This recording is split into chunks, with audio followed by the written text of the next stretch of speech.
What's up YouTube, Amy'sbro here.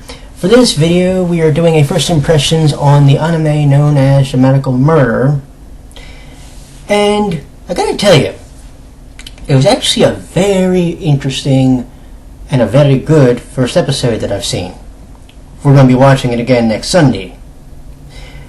So that gives you an idea what kind of impression it left on me. What is DRAMAtical Murder though for the uninitiated? Well, it was, or it is rather, a BL game series which came out in Japan, created by Nitro-Chiral. Okay? In it, you play as Aoba. Now, for the game, in that case, you're trying to figure out which one you want him to have sex with. In the anime, it's a little bit different so far. We're trying to get to the bottom of a mystery, because you see, there's this game called Rhyme that has shown itself, and or actually, it's become more popular, and people apparently have been disappearing into it. Well, our job is to figure out who's behind it and why. This leads us to Aoba and meeting a lot of the different characters in this series. You meet his dear friend and childhood friend, Kojaku, who is the leader, and I'm going to make sure I get this right, of the group Beni Shigure. And that's just one of the different groups. There's a couple different. There's them, there's Bug Bomb. There was one, I believe it's called Sky Juice. I may have the name wrong. But there's a bunch of different groups on this island that he lives on.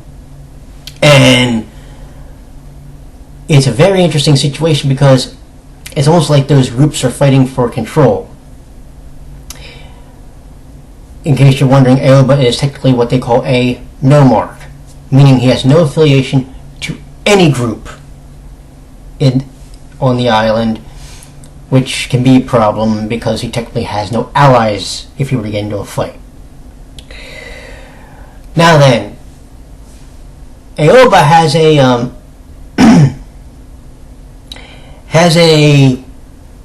we'll call it an AI, named Ren. Ren has two modes. In his offline mode, he looks like a stuffed dog. If you look at him, but when he goes into online mode, he looks just like you and I. He's basically a fighter for Aoba. Now this is actually important because if, say, Aoba were to get stuck in one of the Rhyme fights, he would be needed.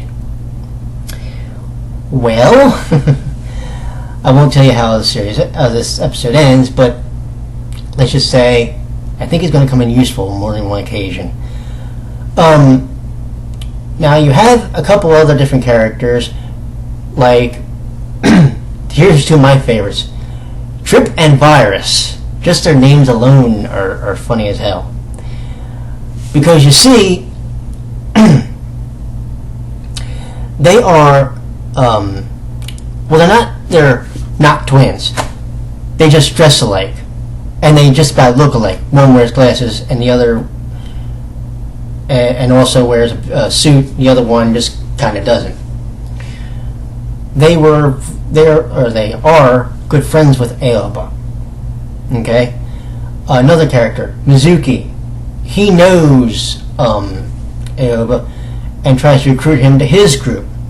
No avail, unfortunately. I did notice that during the episode, Aoba gets a headache when he's around one of the Rhyme battles. So he actually gets like almost physically ill. If this is going to be explained in the next episode, that would be awesome, because otherwise you have a big old plot hole to deal with. But I think they're going to deal with that, and that's actually also when by the way we met Virus and Trip for the first time. We do meet his grandmother, Tay, and she looks like an interesting character. I'll just say it that way. At least her hairstyle. Shoo! Hello. So you had that going on. Something else I wanted to talk about during the course of this was the fact that if you are a fan of retro gaming, especially the old school JRPG, the very first episode pays homage to the original Dragon Quest game by calls it Silent Oath, using the same exact font style as they did on the original Famicom, and even the title screen color is the same, the gray background. The only difference is instead of having a sword go down the middle, it's a cross.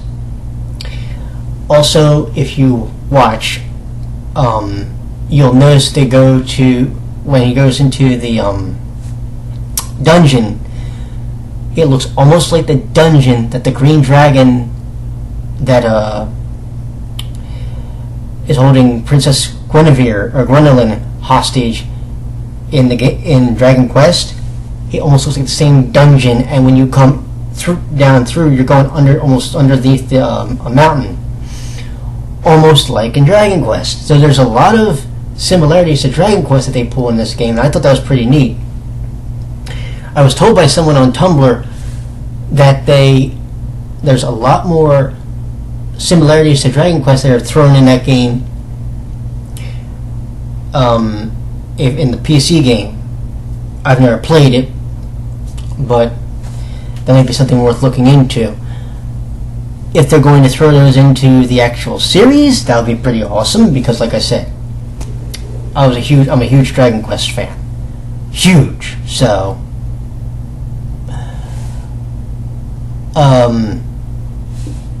just something to think about there. Animation style, I loved it. Friggin' loved it. Compared to Saturn and Crystal, I friggin' love this one a lot more than, say, you know, than the former, than Sailor Moon Crystal, because it just looks like there was a bit more effort put into it. Just saying. I'm going to be interested to see with this series how they handle the fact that it is based around a boys' love series. Because remember, if you remember when I did my review of Yakin Heaven, Boys Love Hyper, they managed to skirt around certain things while still having the innuendos in there, and they did them cleverly. Let's see if they do that here. I also want to see how many episodes they can make this, because Galgan Heaven was only a 12-episode series, but they were basing that strictly around the idea of it being a dating simulation. What are they going to do here? Because here you can actually do a real actual story with the different gangs and the idea of the rhyme game and a whole bunch of different things.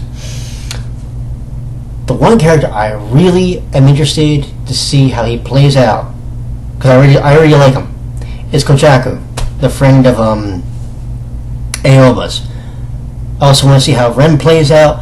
I really want to see, even though it was supposed to be supporting characters, I want to see if there's going to be a bigger role for Virus and Trip, to be honest. I'm really... There's so many characters so far that I've already seen within the first couple of episodes, or within the first episode. You know, there was one character that I saw that actually reminded me of Tomomi from Psychopaths. His name, if you're interested, excuse me, is Akushima. He's a cop who has to try and crack down on, the rhyme matches, because technically they're illegal. So how he plays into everything, and the reason I say, by the way, that he reminds me of Tomomi, because when you looked at his character model, I almost went, oh my god, I just had a flashback to Tom. But he's a bit more rowdy, which Tomino, you remember, he was kind of laid back and chill. With this guy's no. Woo! That's all I'm going to say. But let's wrap this up.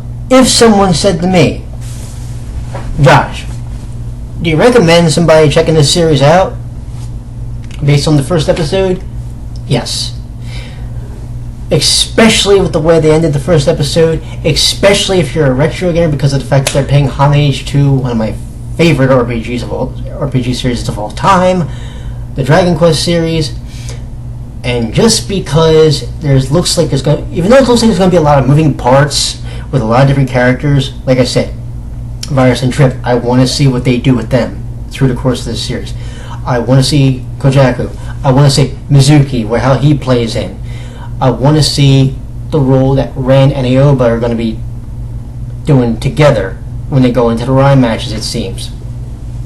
There's so much that I want to see that I legitimately cannot wait until next Sunday at 2 when the next episode goes up. And yes, in case anybody's wondering, we are going to make this series at least a weekly thing because, goddamn, I enjoyed it immensely. And I hope you enjoy it too when you get the chance to see it. So, do give this one a watch. And I will talk to you all in the next one. The next one will be Love Stage, which is actually going to be starting, I believe if it's not Wednesday, I know it's sometime this week. In case anybody's wondering, yes, you will get your first impressions of Book of Circus, the new Black Butler season, when that comes. That's a promise. So, you all have a good one. I will talk to you all later. Take care now.